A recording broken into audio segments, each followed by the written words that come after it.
Don Tulio Cardona, uno de los hombres que vivió el auge que tuvo esta comunidad del Isir en el año de 1960 en la era ferrocarrilera. Ahora no queda nada ni vestigios porque hasta los rieles fueron saqueados en la parte de la estación que era la conexión hacia Olanchito, departamento de Lloro.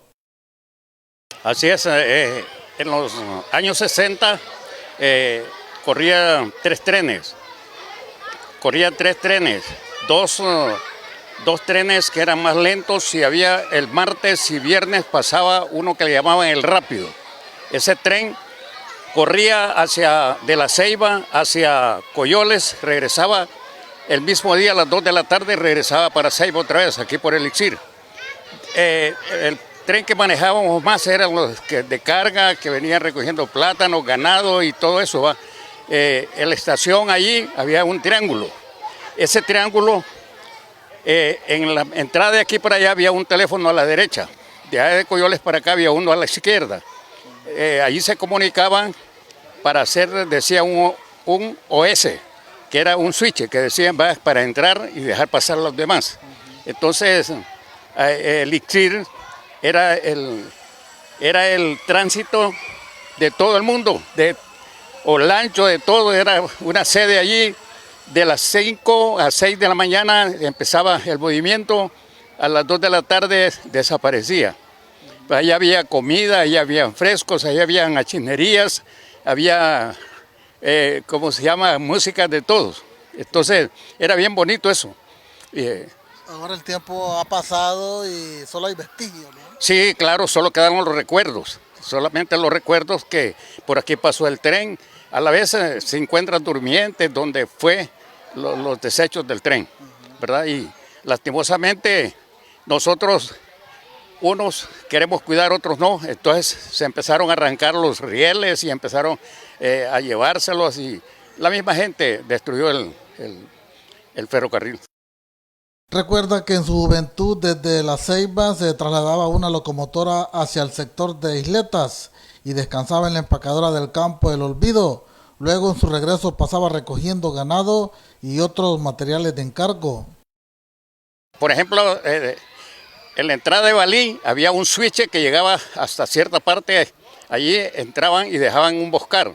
Bien lo patrocinaba la Balbina, que le llamábamos, que esa corría de Elixir, todos los campos, Copete, Balí, todo eso, hasta Guanacaste, hasta llegar había una bodega ya que le decían la bodega de Don Plácido, no me recuerdo el apellido de él, y entonces allí llegaba y regresaba para estar en Plania.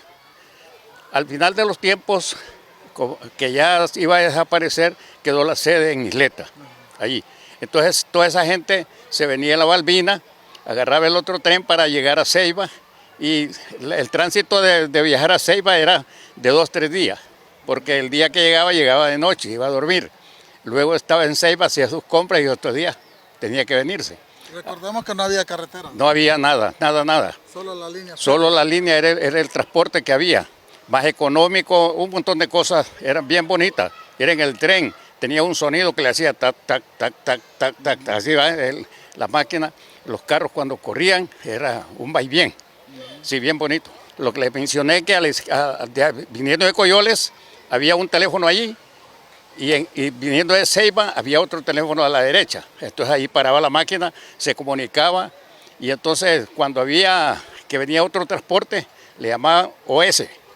Entonces cuando le decía vamos a hacer OS en Tainclicto o en Elixir, entonces esta máquina corría a Juncal, ahí había otro OS, un switch. Sí. ¿Verdad que se llama? ¿Y usted tuvo amigos ferrocarrileros? Oh, cómo no, bastante.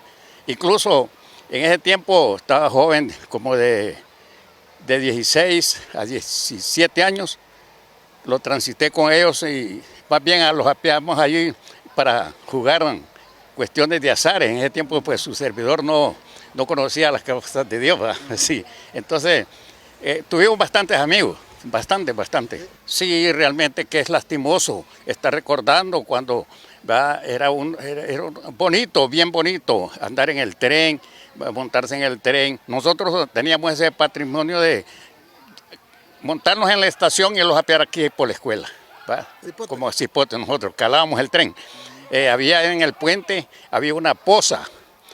Cuando el tren paraba, las máquinas de carro blanco, los trepábamos arriba, los embocábamos a la poza. Bien bonito era antes eso, sí.